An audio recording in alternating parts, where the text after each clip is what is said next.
Welcome to the case of the week. What will cause a little girl to have funky digestion? Diarrhea, diarrhea, diarrhea. And I'm talking the kind of diarrhea that you eliminate the foods, you do probiotics. I mean, we did everything under the sun. This kid's poops would just not get better.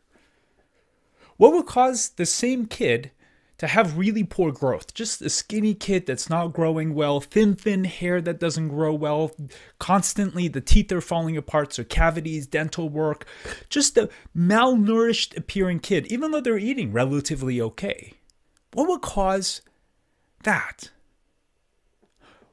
What else, the same thing, would also cause a kid to be just crabby, irritable, angry, reactive? Diarrhea, poor growth, crabbiness, extreme crabbiness. What will cause all three of these things? And if you start looking around, there are kids that actually have this, and it's way more common than we realize. We just don't know how to look for it. It turns out that fungus, fungal overgrowth, Candida, aspergillus, all kinds of fungi that are growing, not fungi, but fungi. When fungus overgrows in the intestinal tract, it causes one horrific mess. And when you have a horrific mess in the intestinal tract, guess what happens to the immune system? The immune system goes bonkers. When the immune system goes bonkers, this thing is not happy. An inflammatory response in kids, one sign that you know it's there is just irritability. The kids who have inflammation, they're just losing their minds. Their lids literally just poof, flip. They are quick to anger, and I'm talking extreme anger. Not like, oh, the kid is a little crabby. I'm talking like they just rage on you for no reason. You're like, what is going on, little human being?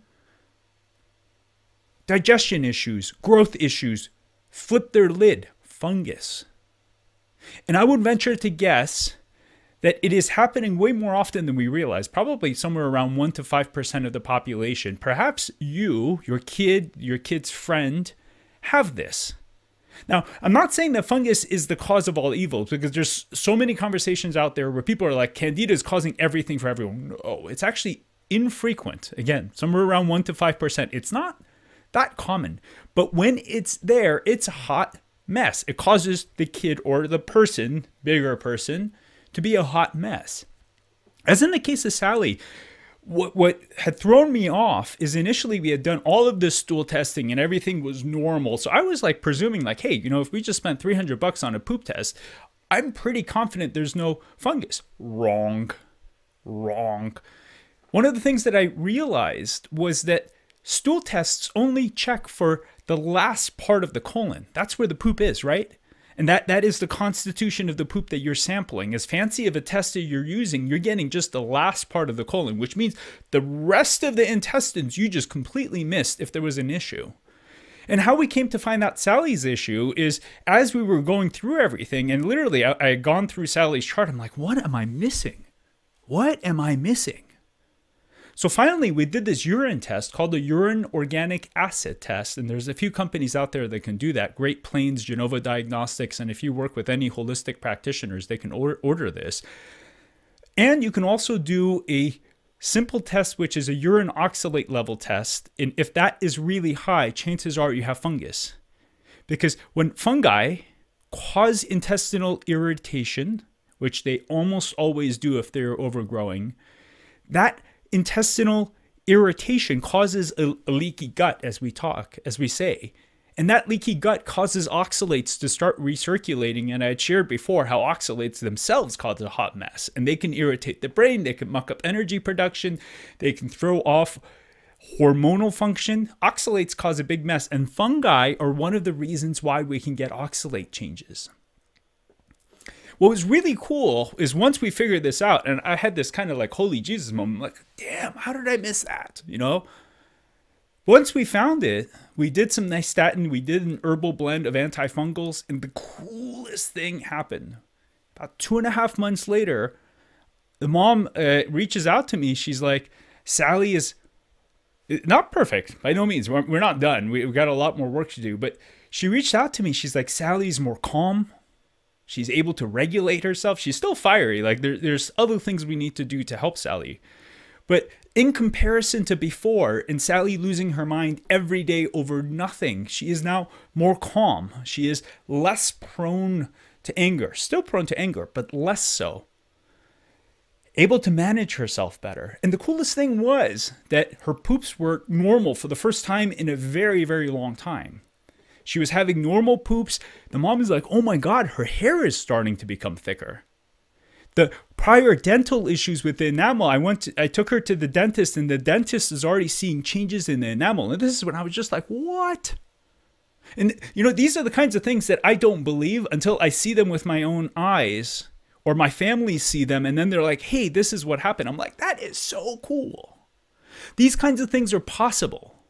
These kinds of things are possible if we are actually open to looking for them, if we're open to actually finding these things out. And in the case of Sally, this is the beginning of us allowing her to be in type of health that she deserves. Imagine if we missed this, and imagine if this fungus issue was an issue for the rest of her life, and she grew into this tiny, petite, always angry, never growing well, not able to focus, concentrate kid. And this is just who she thought she was. Because kids grow up to become that, and then they become the adults who believe that. And if you can imagine how awful that is for someone's image of self to be like, oh, I just don't grow, and God, I can't focus, and I'm angry all the time, and I'm just an angry person. No. In the case of Sally, she wasn't an angry person. She just had a tongue of fungus growing in her gut. And once we eliminated that, and we addressed that and started healing the gut, all of a sudden, the new version of Sally showed up. And I've seen this so many times. This isn't a random one-off. I mean, I've been doing this long enough to have had the opportunity to see enough things. And I've seen this happen over and over again. Again, this isn't the cure-all for everyone. I'm not saying that everyone has this issue. 1%. And of all the kids I work with, probably of the kids who have issues, I'd say the fungus is probably 5 to 10% of the time in those kids with those issues. But we have to start talking about these things. And this is what I want you to do. I want you to share this message. I want other people to be listening to this. I want everyone to be thinking about this. So if you get a case where a kid has got chronic diarrhea forever in their life, and they've got abdominal pain, and they've got a bunch of food issues, and they're just not growing, and hair is not growing, and they get weird rashes because gut inflammation causes rashes, severe eczema that doesn't go away in some cases, chronic itching because fungus triggers mast cells, and mast cells release a ton of histamine, and histamine causes all kinds of funky behavioral issues. Kids who are quick to anger, quick to get upset. Sometimes this causes learning and focus problems because of the oxalates. The oxalates are just like you're pouring basically hot pepper sludge into the brain. Imagine what that's like. Those are oxalates. That's what oxalates do to the brain. So if you look at a kid, you're like, oh, you got hot pepper sludge in your brain, kiddo. Maybe we should check him for fungus. And just the other day, I had a kid that came in for learning disabilities. Except some days the learning disabilities are there, and other days, for whatever reason, they're not. I'm like, and it turns out that that family had mold in their home. And these are the pieces that we fail to put together. We just label kids with learning disabilities or ADHD or anxiety or poor growth and this and that. Those are all labels. They don't tell us anything about what's going on inside the kid. And that's where we want to go. Those are the conversations we want to have, because that is how we can make a real difference. I think medications are fine. I used nystatin in this kid. ADHD meds are fine. Anti-anxiety meds are fine. Use them. Help that to help people. But ask the question along with that. Why is this person falling apart? Why has this person been suffering for their entire life from this random concoction of weird signs and symptoms that seemingly make no sense until you connect them? You're like, oh, they all make sense. They're all part of this thing. And we just need to understand what that thing is to make a difference and help these people. So help me get this kind of information out. Let's start the conversations that will help all kids, all people live the healthiest and best life they can. Because you know what the cool thing about this is? Nystatin prescriptions are $5. Some of these herbs to treat fungus are like $40, $50 for an entire 3-month treatment. Changing the diet could be free. You just need to have the information and just be like, God, this is going to be a pain in the butt. I love these foods. Sorry to see you go. But hey, this is my health. This is my kids' health. And I'm sorry to say, we've all got to take responsibility for our health. And that's what's so cool, though. When you do that and you have the right information, the impossible becomes possible. And that's what I want us to be doing together. Help everyone know that the impossible, seemingly impossible things are possible. So share this message. Share these videos. Let's get this information out there because we really need it. And we can help a lot of kids. There are a lot of kids who are suffering. There are a lot of kids who just think they're dumb. That's the really sad part. There are a lot of kids, a lot of people who think they're dumb and they're not dumb. There's something keeping their intelligence or something keeping their capacity from shining through. And we're failing to see what that is. And that's the whole purpose of Holistic Minds, to get this kind of information out there so people can start putting 2 and 2 together and saying, hot pepper sludge in my kid's brain. Maybe we should check for fungus.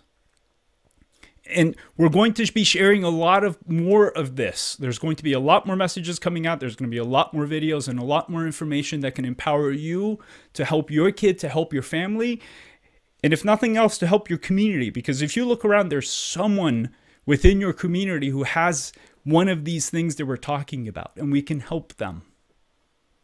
So let's work together to help them, to help you, and to help everyone have the most beautiful and healthy life possible.